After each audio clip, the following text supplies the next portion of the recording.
7 posibles preguntas que te puede hacer el tribunal son preguntas escogidas de las últimas convocatorias y que debes saber contestar. De hecho, te va a servir tanto el vídeo que si de verdad tienes argumentos para contestar cada una de las cuestiones que vamos a plantear, es decir, que conoces bien tu unidad didáctica, que conoces bien tu programación. Entonces, quédate hasta el final porque creo que te va a aportar mucho. Y además, he preparado un dossier totalmente gratuito, un poco también para valorar esos 27.000 suscriptores que hemos llegado en YouTube. Te lo dejo en el comentario fijado, únicamente dejas tu correo y vas a recibir un dossier de 24 páginas donde contesto 40 preguntas del tribunal y además te dejo un montón de preguntas para que tengas de base y para que entrenes tu exposición oral. Así que se viene vídeo completo. Si te aporta todo esto, agradezco mucho la manita arriba y vamos a empezar con las preguntas. La primera es centrada en un elemento transversal o en un contenido transversal que es el fomento lector. ¿Qué estrategias implementas para fomentar los hábitos lectores entre tus alumnos y cómo evalúas su efectividad? Puede ser una pregunta perfecta que nos puede hacer el tribunal, ya que cada vez se lee menos, cada vez tiene más constancia ese trabajo lector en el decreto, cada vez aparece más la palabra lectura y de hecho en Andalucía tenemos como comunidad que trabajarlo. Nos aparece directamente como un criterio. Entonces aquí hemos de dejar constancia, lo primero que tenemos que tener claro es en qué especialidad estamos, porque no va a ser lo mismo trabajar el fomento lector desde lengua castellana, que igual podemos incidir en una serie de hábitos, o desde matemáticas, que igual podemos introducir algún tipo de estrategia cooperativa como la lectura compartida, que estar en educación física. Claro, en educación física, ¿cómo fomentas la lectura? Pues quizá tienes que preparar diferentes textos cortitos, quizá te tienes que valer de códigos QR y que ellos lean mediante asignación de tareas, así que es... Aquí la diferencia principal es que te vayas a tu especialidad, veas de qué manera puedes hacer que tu alumnado lea y le prepares los textos. Aquí yo intentaría evitar aspectos clásicos de les mandaré una lectura para verano o les mandaré 3 o 4 páginas para que se lean o este libro para que se lo lean. Lo tenemos que acotar mucho más y sobre todo hacer que, en este caso, lean algo que les pueda interesar o que les valga para algo. Segunda pregunta, y esta es tremendamente importante para contextualizar nuestra unidad didáctica o situación de aprendizaje. ¿Cómo organizas y temporalizas tanto esta unidad didáctica como el curso académico? O mejor dicho, ¿de qué unidad didáctica vienes y hacia dónde vas? Esto da mucha coherencia y te va a hacer sonar como un profesional de la enseñanza, ya que aunque vayas por estabilización, si sabes muy bien qué conocimientos previos, qué experiencias previas tiene tu alumnado respecto al contenido que planteas, imagínate que planteas un contenido de cooperación y estás en el trimestre número 3, pues es cierto que en ese trimestre, si lo has trabajado previamente, pues puedes incidir en que puedes trabajar ese puzzle Aronson porque es una estrategia más compleja. De igual manera, si vas a trabajar una gamificación cooperativa y estás en el trimestre número 2, puedes hablar de que en el trimestre número 1 pues has trabajado una gamificación más sencilla o más en su base. Y así con todo, pero es importante que sepamos por qué hemos escogido la unidad didáctica que nos toque, el trimestre o la semana en particular, que igual la podemos unir a nivel de efeméride. Es importante también saber cuál es la unidad didáctica siguiente para de esta manera cómo le podemos hacer ver al alumno que lo que aprende en esta unidad le puede servir para la siguiente. Y desde esa perspectiva coherente verás que el tribunal va a comprar mucho más tu discurso. Tercera pregunta, ¿cómo evalúas competencias? Esta pregunta es muy importante ya que muchos opositores en este caso se quedan callados y no saben cómo hacerlo.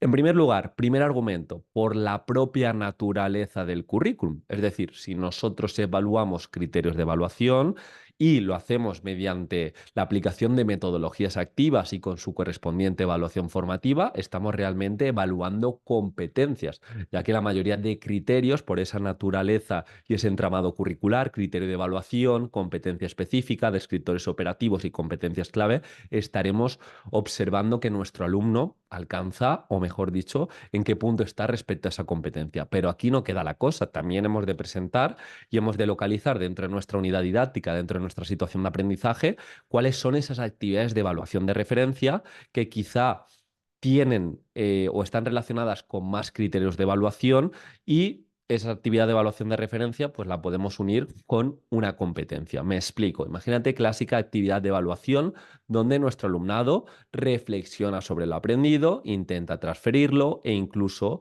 se para y piensa sobre las dificultades y se autorregula su aprendizaje. Pues estaremos, en este caso, evaluando la competencia personal social de aprender a aprender, ya que hay un descriptor operativo que nos habla de esa autorregulación, de esa planificación del pensamiento. Si localizamos una actividad de evaluación en la que nuestro alumno tiene que dialogar, debatir o incluso crear esa composición oral mediante una pequeña ponencia, pues estaremos evaluando en este caso la competencia lingüística, pero todo parte de ese entramado curricular que hemos de conocer, del criterio, con qué competencia específica está relacionada, con qué descriptor operativo en concreto está conectado, lo que más se conecte según la naturaleza de las actividades, y de esta forma se lo presentaremos al tribunal.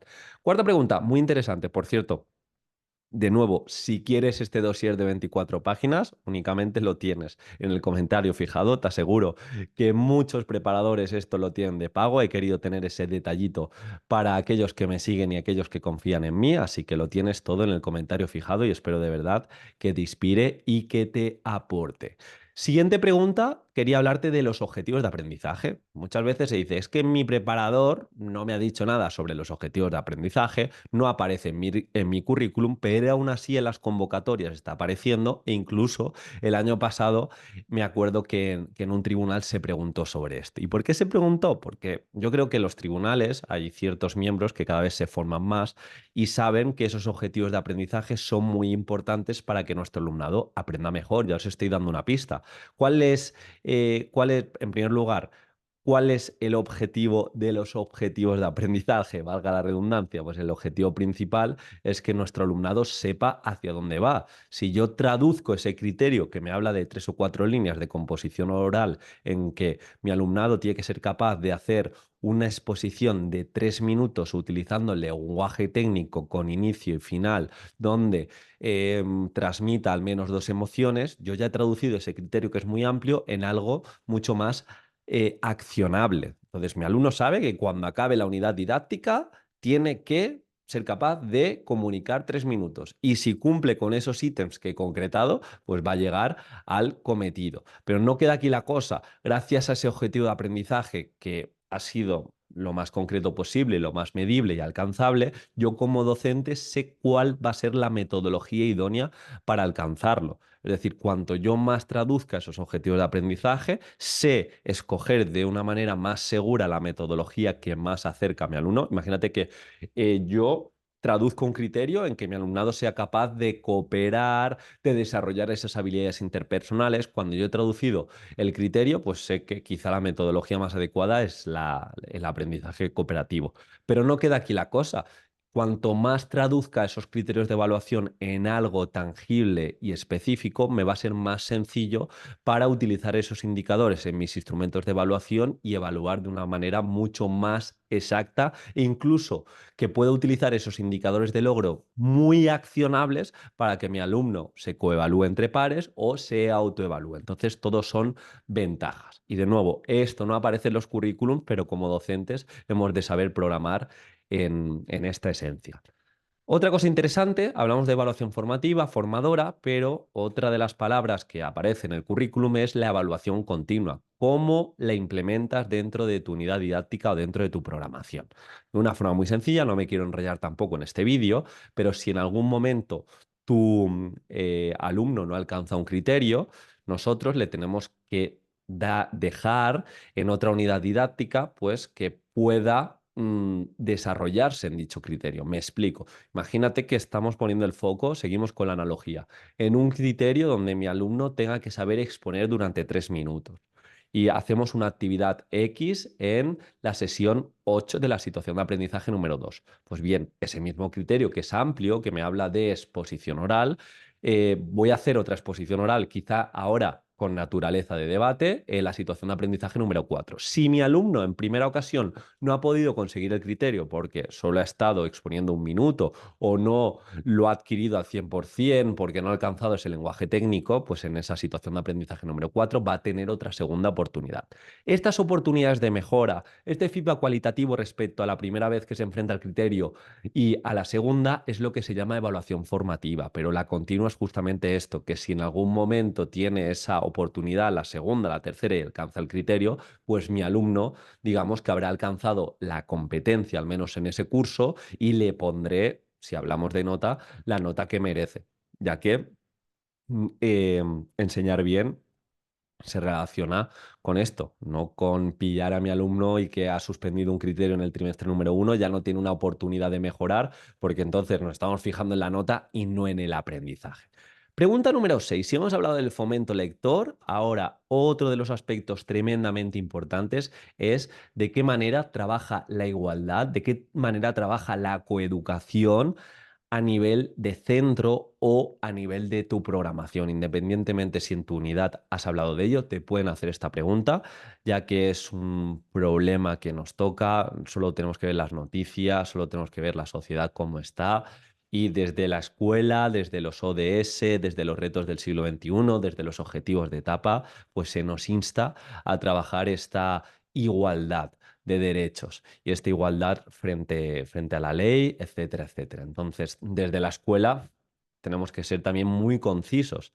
Entonces, ¿cómo podemos trabajar la igualdad? Pues aquí tenemos desde empoderar a nuestras alumnas, desde la utilización del lenguaje, desde la gestión de espacios de una manera activa, desde acercarles referentes femeninos, desde si tenemos algún referente en clase, alguna alumna, pues darle más voz.